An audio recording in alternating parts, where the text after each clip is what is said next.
Paul Biya has ruled Cameroon for almost 40 years. When his term ends in 2025, he'll be in his 90s. And increasingly, attention is turning to his successor, with his son, Franck Biya, considered one of the contenders to fill his father's shoes.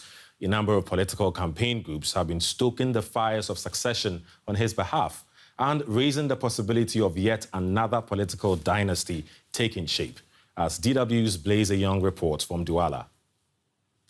There is nothing official, but that hasn't stopped newspapers from speculating about a possible political family handover. The word is that Franck Biya could replace his father, Paul Biya, as Cameroon's president. IT specialist Gabrielle Aristide is struggling to convince everyone here that Franck Biya should become head of state. He's one of thousands of Cameroonians who have expressed support for him. And he insists he has nothing to do with succession. They say the current president, Paul Biya, will be succeeded by Franck Biya. We're not talking about succession. We're not focused on succession. But it's not something new. In the United States, we had Bush. In Canada, we had Trudeau. In Kenya, we had Kenyatta. So Cameroon wouldn't be the first country. People take these examples to say it's succession, but it's not. Paul Biya has ruled Cameroon for almost 40 years. He has a firm grip on the army, legislation, and judiciary. Analysts believe this could help him prepare his son to take over from him. Professor John Ako says this is all too common in Africa. If you look at the unfolding events, I'm telling you that within the atmosphere of the Francophonie and what France has put in place by colonial development, there is always a need for continuity and stability within the French foreign policy as far as Africa is concerned.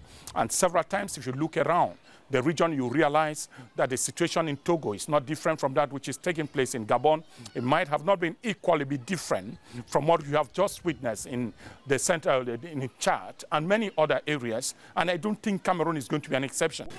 Most of Cameroon's 25 million people are under 35 years old and have only known one president. There's a desire for change, but many do not want to have another Biya lead the country. Lena Fabrice is an opposition party member who has been organizing small anti-Biya protests.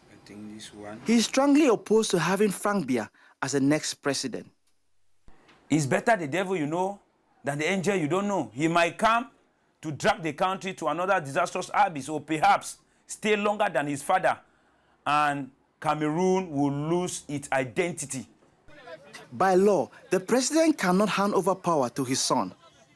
But even if Franck Biya becomes president by winning the election in 2025, many here still see him as his father's son.